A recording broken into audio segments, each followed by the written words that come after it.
Red line Islamabad studio से आप देख रहे हैं। आपको ये बताते चलें कि 19 तारीख को पाकिस्तान के ज़रिए अमेरिका और ईरान के दरमियान जो मामला तय हुए हैं उनके ऊपर हतमी यादाश्त पर दस्तखत होना है। जिनेवा वेन्यू हमें बताया जा रहा है कि नहीं है, क्योंकि जिनेवा के अंदर G7 समिट की वजह से इर्द गिर्द के जो हालात बने हुए हैं उसकी वजह से शायद वहाँ पर ये सेरेमनी ना हो, किसी और शहर में हो।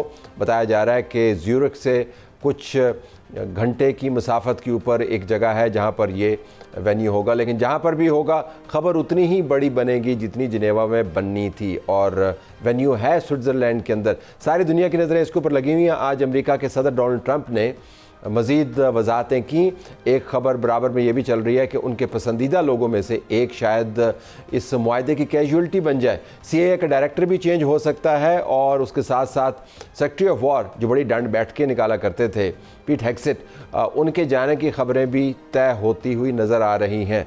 इसके ऊपर ऑफिशियली कोई वर्ड अवेलेबल नहीं है, लेकिन इसकी अहमियत क्या है कि डोनाल्ड ट्रंप कितना कमिटेड है इस मुआहदे के साथ कि जिन लोगों ने इस मुआहदे की मुखालफत की अंदर से उनको फारिग करने की खबरें अब लीक हो रही हैं डोनाल्ड ट्रंप के कैंप से, जिससे मुराद ये है कि डोनाल्ड ट्रंप की तरफ से आपको कोई आएँ बाएँ शाएँ नज़र नहीं आएगी और मुआहदा अगर कोई बहुत बड़ा वाक़या ना हो गया तो हो जाएगा। ईरान की तरफ से जो मामला सामने आए हैं उसके अंदर वाज़ेह अंदाज से बताया गया है कि इस मुआहदे में ईरान की अफादियत भी है, इसमें उनका फ़ायदा भी है और इसमें उनकी विक्ट्री भी है। ये उनका बयानिया अब मैं आपको बता रहा हूँ।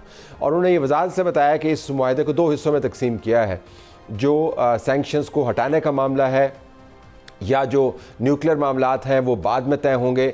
सबसे पहले तो हतमी जंग बंदी होगी और उसके बाद और उसके साथ साथ आबनाए हुर्मुज़ को खोलना मकसूद है। जब ये मामला तय हो जाएंगे स्विट्ज़रलैंड के अंदर किसी भी जगह पर जब ये यादाश्त दस्तखत शुदा यादाश्त में तब्दील होगी तो फिर हम दूसरे मरहले का आगाज़ करेंगे। पाकिस्तान की तरफ से जो बयानात आ रहे हैं उससे आपको पता चलेगा कि पाकिस्तान की मरकज़ियत क्या है। पाकिस्तान को इस अहम तरीन मौके की मेज़बानी नसीब हुई है। कुछ ख़बरों के अंदर कतर का रोल भी हाईलाइट किया जा रहा है, लेकिन जो बुनियादी बात करने की है कि पाकिस्तान ने इसके अंदर एक कलीदी किरदार अदा किया। ना सिर्फ कलीदी किरदार अदा किया बल्कि आखिरी सेरेमनी तक पाकिस्तान इसका एक सेंट्रल फिगर रहा है।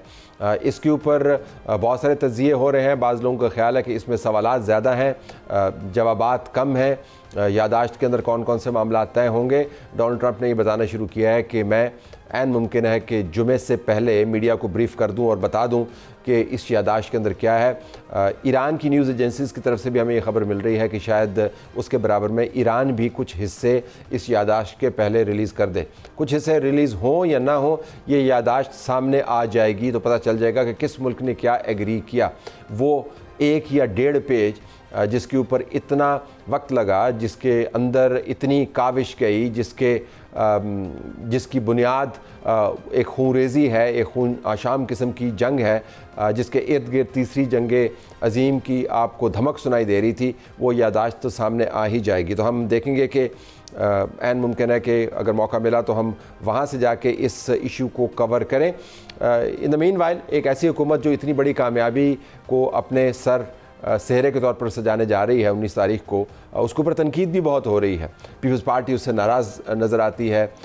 उसके मदद से सेनेटर बनने वाले जो लोग हैं, जिस तरह सेनेटर फैसल वारडा हैं, वो उनको शदीद तनकीद का निशाना बना रहे हैं और ये बता रहे हैं इसरार के साथ कि कैसे इस हुकूमत के कदम जो है वो डोल रहे हैं। AJK के अंदर एहतजाज जारी है।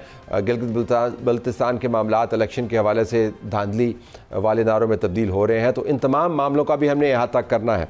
हमारे पास मौजूद हैं सेनेटर राना सनाउल्लाह खान साहब, वज़ीर-ए-आज़म के मुशीर बराए सियासी व अवामी अमूर। उनसे हम इन तमाम मौज़ूआत के ऊपर बात करेंगे कि एक तरफ इतनी बड़ी कामयाबियाँ, इतना बड़ा इवेंट, वज़ीर-ए-आज़म का वहाँ पर जाना, पाकिस्तान उसको होस्ट कर रहा है, दूसरी तरफ उसी होस्ट को अंदरूनी तौर पर ऐसे चैलेंजेस का सामना, तो मामला बन क्या रहा है। जी राना साहब, बहुत शुक्रिया जी, आपने हमें ज्वाइन किया।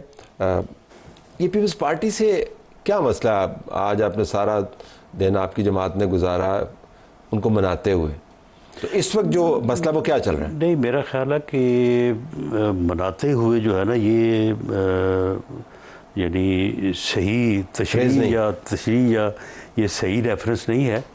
मामला ये है कि कल उन्होंने अपनी पार्टी से बजट के ऊपर उन्होंने ब्रीफिंग ली।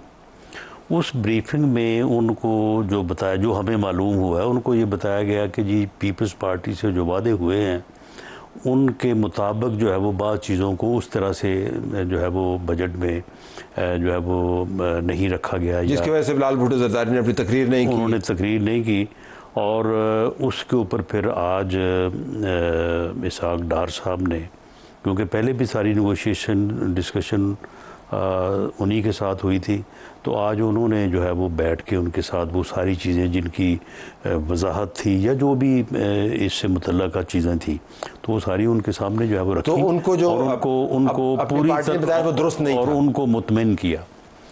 मेरा ख्याल है कि बाज़ औक़ात चीज़ें ऐसी होती हैं कि उनको ये कहना कि दुरुस्त नहीं था, ये दुरुस्त नहीं, लेकिन बाज़ चीज़ें ऐसी होती हैं कि उनको एक्सप्लेन करने से बात समझ आ जाती है कि जो जिस चीज़ की कमी समझी जा रही है कि ऐसे नहीं है, लेकिन वो अदरवाइज़ चीज़ होती ऐसे ही है। तो इस तरह की कोई यानी टेक्निकल जो है वो थोड़ा बहुत कोई डिफ़िकल्टीज और तकनीकी जंग के तो फिर इसहाक डार साहब आपको पता है ना, वो पुराने कमांडर हैं। नहीं, वहाँ पे नवीद कमर साहब भी बैठे होते हैं, वो दूसरी तरफ वो भी टेक्निकलिटीज़ के बड़े माहिर हैं। तो लेकिन आप जो भी क्योंकि नीयत जो है वो नेक भी है तो दुरुस्त भी है, तो इसलिए कोई ऐसा मामला किया ही नहीं गया कि उनके साथ तो कमिटमेंट की हो और बाद में उसको अदरवाइज़ किया गया हो। तो वो जो भी को टेक्निकल एक्सप्लेनेशंस थी वो तय हो गए और वो मुतमईन हो गए। तो क्या आपने उनसे कमिटमेंट्स की? नहीं, उनसे कमिटमेंट तो यही होता है ना कि प्रोजेक्ट्स के मुताल्लिक होता है कि यानी बजट में फंड से मुतल्लिक़ मामला होते हैं, जो एक मेन उनके साथ इशू था जिसमें गवर्नमेंट का या PMLN का पहले ये स्टांस था या हमारी ये सोच थी भी और हम आज भी समझते हैं कि वो कोई गलत नहीं, दुरुस्त ही थी कि इस वक्त जो डेट सर्विसेज और डिफेंस एक्सपेंडिचर की जो सूरत हाल हो गई है, शायद 2010 में ऐसा नहीं था। 2010 में इनका वॉल्यूम बहुत कम था और ये आने वाले ये जो 16-17 साल गुजरे हैं तो अब ये बहुत ज़्यादा हो गया है। तो अब वो जो सोर्सेज की तकसीम बिटवीन फेडरेशन एंड प्रोविंसेस है तो उसके ऊपर को थोड़ा नजरसानी एक तो बजटरी फार्मूला तय कर लिया कि सूबों ने कितना देना है 3 साल के लिए। नहीं, ये तो बाद में तय हुआ ना। हमारा पहले मौक़िफ़ ये था कि NFC में उस फार्मूले को जो है वो उसमें थोड़ा चेंज ले आई जाए, ठीक है। लेकिन पीपल्स पार्टी ने इससे इख्तलाफ किया और उन्होंने कहा कि नहीं जी, हमें अपने जो है वो अगर मरकज़ की फेडरेशन की ज़रूरियात बढ़ गई हैं तो वो हमें जो है वो सोर्सेज को बढ़ा के जो है वो उससे पूरा करना चाहिए। अब ये तय हुआ कि NFC का फार्मूला तय नहीं करना, आपने तब्दील नहीं करना फ़िलहाल तो वो तब्दीली वाली बात जो है वो फिर एक कमिटमेंट ये ऊपर कंसेंसस नहीं हुआ और फिर उसके मुतबादल देखें ना, मामला ये है कि पीपल्स पार्टी ने भी इसके ऊपर ठीक है, उन्होंने एक अपना मौक़िफ़ ज़रूर इख्तियार किया, उसके ऊपर आर्गूमेंट हुआ, लेकिन इसके ऊपर उन्होंने कोई ज़िद या हटदर्मी तो नहीं की। उन्होंने कहा कि जी ठीक है, ये ज़रूरत है राउंड अबाउट 1 ट्रिलियन की इस साल फेडरेशन की और अगले 3 साल तक, तो उसको हम इस तरह से नहीं इस तरह से पूरा कर लेते। लेकिन NFC के ऊपर आपने यानी उसको कोल्ड स्टोरेज में डाल दिया फिलहाल उस मामले को? नहीं, NFC के ऊपर वो एक जो आइन में जो है वो तयशुदा वक्त मुकर्रर है कि उसके बाद उसने एक दफ़ा दोबारा जो है रिव्यू होना होता है, लेकिन होना कंसेंसस के साथ होता है। मेरा ख्याल है वो भी टाइम आया हुआ है और उसके ऊपर जब तमाम सूबे आप बैठेंगे तो उसमें बहरहाल कुछ ना कुछ जो है वो तब्दीलियाँ जो है वो होंगी, आएंगी, लेकिन वो कंसेंसस के साथ ही आएंगी। ठीक है। इसके साथ ही गिलगित बल्तिस्तान के ऊपर भी काफ़ी बिटरनेस का इजहार किया पीपल्स पार्टी ने। धांधली के इल्ज़ामात बराह रास्त तो नहीं लगाए, लेकिन बिलवास्ता भी नहीं लगाए। मेरा ख्याल है कि यानी उसमें थोड़ा जज्बात से काम लिया गया। इलेक्शन वो जो है गिलगित बल्तिस्तान का, ये बिल्कुल क्रेडिट है गवर्नमेंट का और ख़ास तौर पे मियाँ शहबाज शरीफ साहब का। उन्होंने इस बात का ख़ास तौर पे ख्याल रखा कि ये इलेक्शन जो है ये फ्री फेयर होने चाहिए और क्रेडिबल होने चाहिए। अब मैं ये तो नहीं कहता कि जो है वो कोई 110% जो है वो फ्री एंड फेयर थे, लेकिन जीबी में जो इलेक्शन हुआ वो क्रेडिबल है। क्रेडिबल वो तो कह रहे हैं कि फॉर्म 45 में नहीं है, फॉर्म 47 वाले गए, हमारी सीटों को मल मार लिया आपने। ना कोई ऐसी बात नहीं है। वैसे अब जो है वो इल्ज़ाम लगाने को तो कोई भी लगाया जा सकता है। हुआ ये कि 5 हलकों में, और वो भी कोई पूरे हलके में नहीं, एक जगह पे कोई जो है वो 6 पोलिंग स्टेशन थे, एक हलके में 11 पोलिंग स्टेशन थे, एक हलके में 2 पोलिंग स्टेशन थे। वहाँ पे दिन के वक्त वहाँ पे कोई दंगा मुश्ती हुई वोटर्स के दरमियान, और उसमें वहाँ पे कोई पोलिंग रुक गई, और कुछ जगह पे जो है वो मुख्तलिफ किस्म के इल्ज़ाम थे।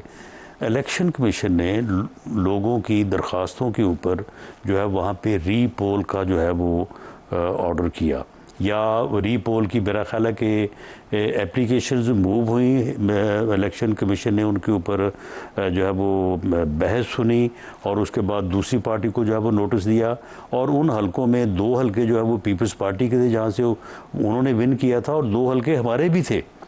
लेकिन पीपल्स पार्टी को ये शुबा हुआ कि शायद ये कोई इंजीनियरिंग होने लगी है, तो उसके ऊपर वो उन्होंने जज्बात में आके जो है वो इसके हर पार्टी को आप पर शुबा क्यों होता है? पीटीआई को भी आप पर शुबा है, पीपल्स पार्टी को भी आप पर शुबा है, जेयूआई को भी आप पर शुबा है। नहीं, शुबा हमारे ऊपर नहीं हुआ, शुबा तो आप क्यों मुश्तबा है? चीफ इलेक्शन कमीशन पे हुआ ना, इलेक्शन कमीशन। और वैसे भी जब इस किस्म की फसा हो तो फिर शुबे और शुबहात तो होते हैं, लेकिन देयर वाज नथिंग। और चीफ इलेक्शन कमीशन ने उनका जो फैसला किया, वहाँ पे मेरा ख्याल है कि 2-3 जगह पे उन्होंने जो है वो को रीकाउंट कर दिया है, कोई एक आध जगह पे रीपोल किया है, तो उसके मुताबिक वो चीफ इलेक्शन कमिश्नर ने भी मेरिट के ऊपर फैसला किया है, और पीपल्स पार्टी के जो शुबहात थे वो दूर हो गए, वो उस पर भी मुतमईन हो गए, उस पर भी मुतमईन हो गए। वैसे आप इलेक्शन हारे क्यों? नहीं, इलेक्शन हम वहाँ पे नहीं हारे। नहीं हारे, तो जीते हैं वहाँ पे।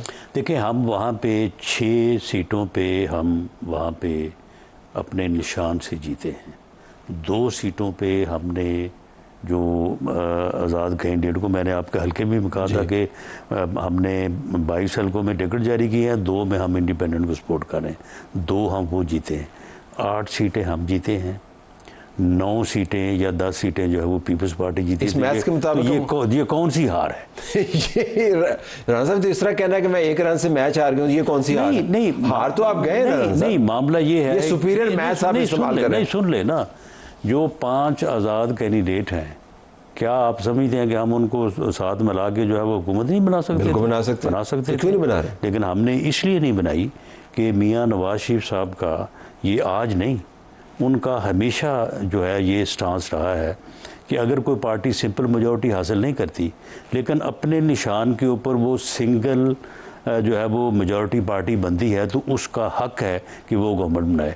और आपके इल्म में होगा कि ये 2013 में पीटीआई की गवर्नमेंट जो है वो भी केपीके में इसी असूल पे बनी थी, हालांकि वहाँ पे भी उनको सिंपल मेजॉरिटी नहीं थी। तो ये जिस दिन उनकी सीटें 9 हुई, अभी 10वीं सीट नहीं आई थी, और हमारी जो है वो 6 + 2 8 थी, तो मियाँ नवाज शरीफ साहब ने उस वक्त ये कहा था कि अगर उनका भले एक ही नंबर क्यों ना ज़्यादा हो, अगर उनका निशान पे उनकी जो है वो सीटें हमसे ज़्यादा हुई तो फिर उन्हें। तो मियाँ मोहम्मद नवाज शरीफ का फैसला था कि हमने आज़ाद उम्मीदवारों को, जिनको आप अपने बयान के मुताबिक अपने साथ आराम से मिला सकते थे, बिल्कुल मिलाकर आपने हुकूमत मियाँ नवाज शरीफ का, बल्कि वो आज़ाद उम्मीदवार जो हैं वो हमारे इस फैसले पे वो भी नाराज़ हुए, और हमारे जो 6 लोग थे वो भी इसके ऊपर जो है वो बड़े नाराज़ हुए। बल्कि यहाँ पे जिस दिन ये मीटिंग हुई है तो उन्होंने प्राइम मिनिस्टर साहब से गिला भी किया, लेकिन प्राइम मिनिस्टर ने कहा कि देखें, ये असूली तौर पे पार्टी लीडर का ये फैसला था, तो इसलिए फिर इसमें हम तो कुछ नहीं कर सकते थे। तो वो यानी उनको आसानी से नहीं, बिल्कुल वो मिले हुए थे, लेकिन इस असूल की बुनियाद के ऊपर जो है वो हमने जो है वो एक अच्छे यानी डेमोक्रेटिक जेस्चर का मुजाहरा किया, और पीपल्स पार्टी को कहा कि आप गवर्नमेंट बनाएं। और सिर्फ ये असूली फैसला, पीपल्स पार्टी को खुश करने की कोशिश नहीं है, क्योंकि बाज़ हल्कों में ये भी कहा जा रहा है कि पीपल्स पार्टी को मरकज़ के अंदर तूफ़ान बदतमीज़ी सियासी तौर पर मचाने से रोकने के लिए आपको एहतमाम करना पड़ता है, उनको आपको हर जगह अकोमोडेट करना पड़ता है। देखिए, मामला ये है कि एक बात असूली तौर पर अगर इस तरह से है और उससे अगर आप खुश भी हो जाएँ तो फिर आपकी खुशी भी तो एक मकसद हो गया ना। नहीं, मेरी खुशी के लिए तो आपने फैसला नहीं किया होगा। नहीं, पीपल्स पार्टी की खुशी, पीपल्स पार्टी की खुशी, पीपल्स पार्टी का ख्याल ये पीपल्स पार्टी को हमारी ये हमेशा कोशिश होती है कि वो हमारे यानी कोलिशन पार्टनर हैं, तो उनको हमेशा खुश भी रखा जाए और उनको मुतमईन रखा जाए। बल्कि हम तो MQM को, हालांकि MQM का और पीपल्स पार्टी का आपस में जो है वो कराची के मामले पे और ख़ास तौर पे बल्दियाती इलेक्शन और 140A उसके ऊपर जो है उनका टकराव रहता है, लेकिन हम हमेशा ये कोशिश करते हैं कि दोनों को एक थोड़ा फासले पे रख के दोनों को मुतमईन किया जाए।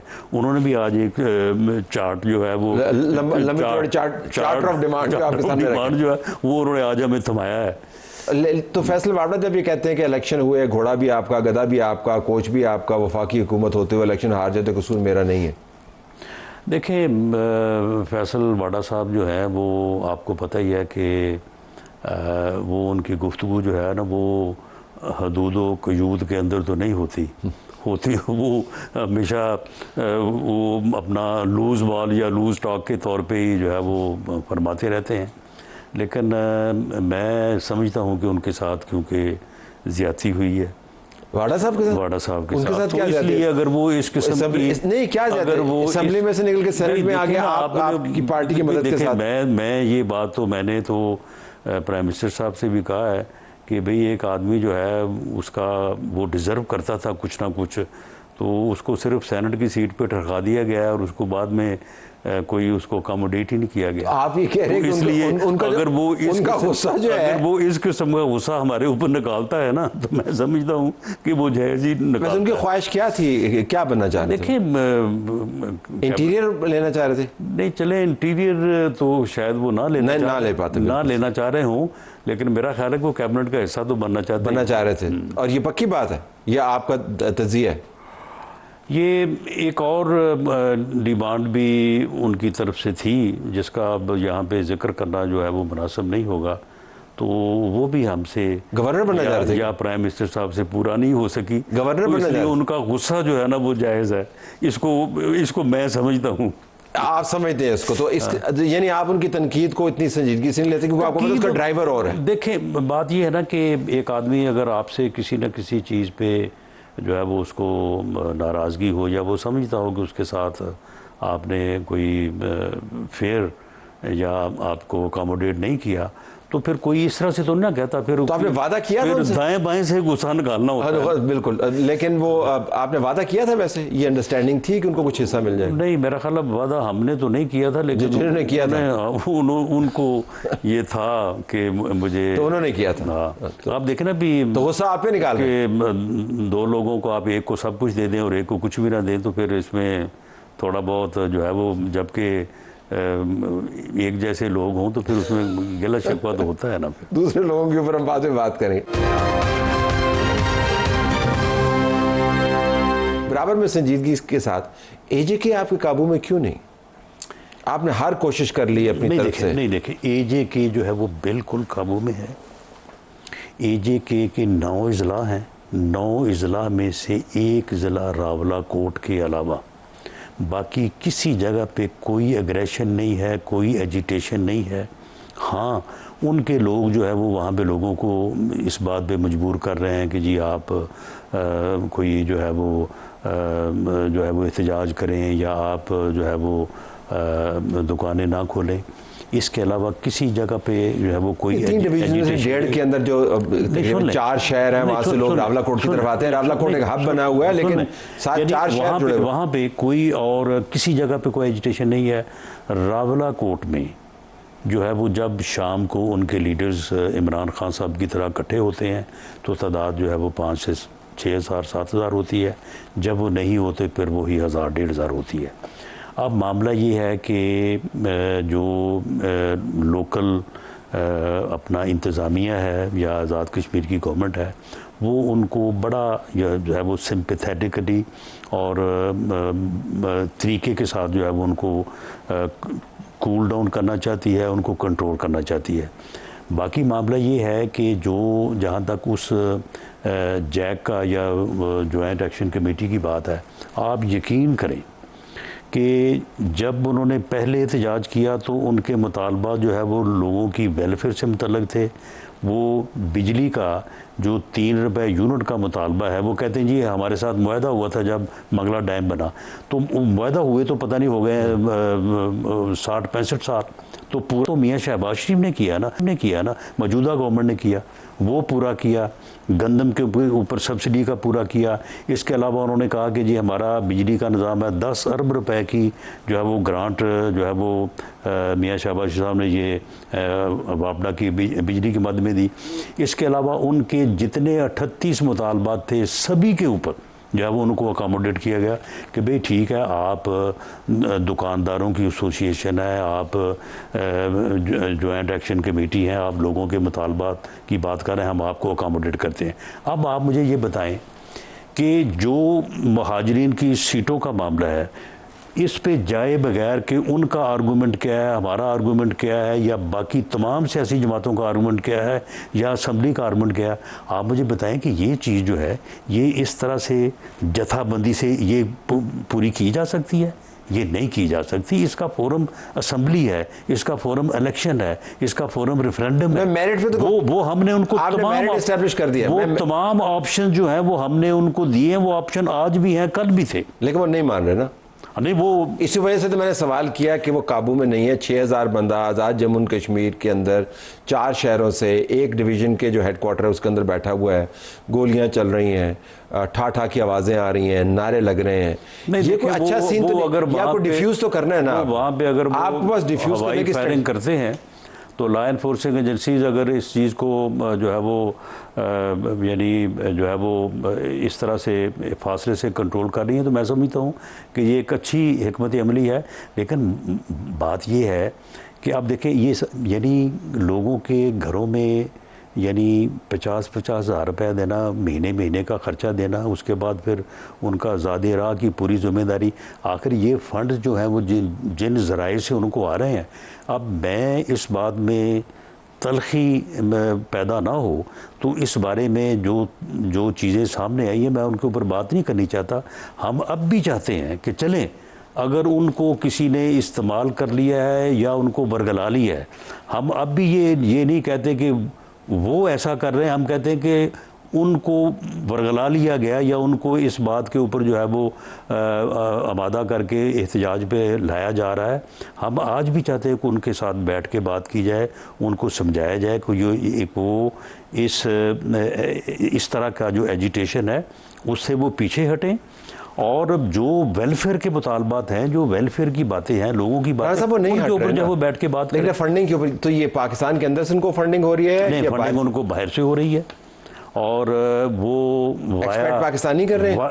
नहीं, नॉन पाकिस्तानी। नहीं, उसमें पाकिस्तानी भी हैं। ये डायस्पोरा बैठा है ना हमारा यूके में, वो यहाँ से बहुत सारे लोग हैं, बल्कि बाज़ तो लोग ये कह रहे हैं कि उनकी तादाद जो है वो लाखों में है।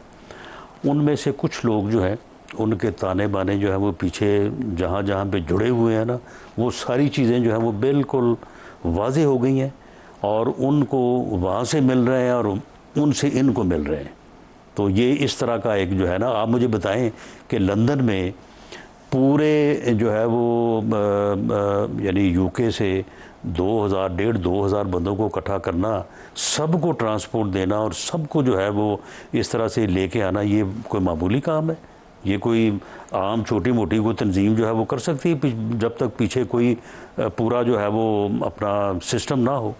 तो आपके पास डिफ्यूज़ करने के फिर अब क्या है? आपने उनको सारा कुछ ऑफर भी कर दिया, पीछे ताने बाने भी आपने बता दिए, आपने हाईएस्ट लेवल का डेलीगेशन भी बना दिया, प्राइम मिनिस्टर ने इंटरवीन कर लिया, मियां मोहम्मद नवाज शरीफ इसके ऊपर कंसर्न का इजहार कर रहे हैं, आप उनके साथ मीटिंग्स कर रहे हैं। मतलब आपने फिर बता दिया, आपने सारे जो मुमकिन दाव पे खेल लिए ना, लेकिन बंदे वहीं पर बैठे हुए हैं, देखिए भले कम तादाद। देखिए, बात यह है कि उनके साथ जब तक वो अपने इन मुतालबात से और अपने इस एजिटेशन से विड्रॉ नहीं करते, उस वक्त तक उनको ये वाज़े कर दिया गया है कि अब आपके साथ हम बैठ के मुज़ाकरात वाली बात जो है ना वो नहीं होगी जब तक आप छोड़ेंगे नहीं। आप बिल्कुल, ये वाज़े बात है कि वो जो है वो इस जो उन्होंने ये तरीक़ाकार इख्तियार किया है, और जो चीज़ें हैं वो हम उनके सामने लाई गई हैं कि भाई देखें ये सारी चीज़ें जो आप कर रहे हैं, ये अगर आपने संदूर फेज़ 2 का हिस्सा बन के आपने यहाँ पे ख़राबी करने की कोशिश कर संदूर रही है। फेज़ 2 का हिस्सा है बिल्कुल, ये वो यानी अब इंडिया जो है उसको ये समझ आ गई है कि वो पाकिस्तान के साथ बराह रास्त लड़ने की पोजीशन में नहीं है। यानी एटमी जंग तो दूर की बात है, कन्वेंशनल जो है वो वार में भी इंडिया को अब ये अच्छी तरह से समझ आ गया है। अब उसने इसी तरह से लड़ना है पाकिस्तान के साथ। तो मामला ये है कि अब महाजरीन जो हैं बाकी तो सारे लोग यहीं पे थे ना, महाजरीन वो लोग हैं कि जिन्होंने अपने घर छोड़े, जिन्होंने इज्जतें लुटाई, जिन्होंने जानों की कुर्बानी दी और यहाँ पे आके जो है वो आज़ाद जम्मू कश्मीर की जो रियासत की गवर्नमेंट बनी है, अगर उनको बीच में से आप निकाल देंगे तो आपका तो वो फिर जो मौका है वही ख़त्म हो गया। ये तो फिर वही कुछ है। पीपल्स पार्टी भी तो आपको ये कह रही है कि इनके साथ बातचीज करके डिफ्यूज करें, वो तो ये बात नहीं करते कि बाहर से फंडिंग आ रही है। नहीं तो पीपल्स पार्टी हमारे साथ बैठी थी। पीपल्स पार्टी ने during those negotiation Peoples Party वालों ने कहा, इन्होंने कहा कि जी देखें ऐसा करें कि जो आज़ाद कश्मीर में हर जो सीट है वो तकरीबन कोई 70,000 से लेके 1 लाख वोट पे है, लेकिन जो महाजरीन की जो सीटें हैं वो जो जम्मू की सीटें हैं उनका तो वोट है तकरीबन इतना, लेकिन जो दूसरी सीटें हैं उनके वोट जो है वो कम है, सीटें जो है वो ज़्यादा हैं, तो इनको को थोड़ा बहुत ऊपर नीचे करें। हमने कहा जी चलें ठीक है, करेगी ये असम्बली ठीक, लेकिन हम इनके साथ ये अंडरस्टैंडिंग कर लेते हैं कि भाई आप इस बात के ऊपर असूली तौर पे हम आपके साथ बात कर लेते हैं, तो उसके बाद फिर ये प्रोगेटिव असम्बली का है। उन्होंने कहा जी नो, बल्कि उनको ये कहा गया कि आप 9 तारीख का एहतजाज जो है वो इसको 10 दिन के लिए आप इसको एडजर्न कर दें, तो हम मीन टाइम ये सारी चीज़ें जो हैं ये लीडरशिप से मशवरा करके इसका को रास्ता निकालने की कोशिश करते हैं। उन्होंने कहा जी नहीं, ये व्हाट नेक्स्ट, क्या हो अब अगला फेज़ क्या? देखिए जी, अगला फेज़ ये है कि आज़ाद कश्मीर के जो लोग हैं ये बिल्कुल इन्होंने गलत असर लिया है। कश्मीरी जो हैं वो बिल्कुल इस नारे के ऊपर कि पाकिस्तान हमारा है, हम पाकिस्तानी हैं, इसके ऊपर मेजॉरिटी जो है वो अबव 90% लोग जो है वो आज भी इसके ऊपर जो है वो कायम है। इन्होंने जिन यानी जज्बाती तौर पे जो लोगों को जो है वो इन्होंने कंफ्यूज करने की कोशिश की है, वो चीज़ें जो है वो लोगों के इलेक्शन फिर वक्त पे करवा लेंगे ना, आ रही हैं। फिर आप इलेक्शन करवा लेंगे जी, इलेक्शन होगा, फ्री होगा, फेयर होगा, क्रेडिबल होगा। जो लोग मुंतखब होके आएंगे, जो असम्बली मुंतखब होके आएगी, वो असम्बली कम्पिटेंट है, वो कॉन्स्टिट्यूशन में अमेंडमेंट करे, वो सीटों में अमेंडमेंट करे, लेकिन तरीकाकार वही है, तरीकाकार ये नहीं है। तो राना साहब बहुत शुक्रिया आपने हमें ज्वाइन किया। नाज़रीन हमारी तरफ से यही कुछ इजाज़त चाहते हैं। अल्लाह हाफ़िज़।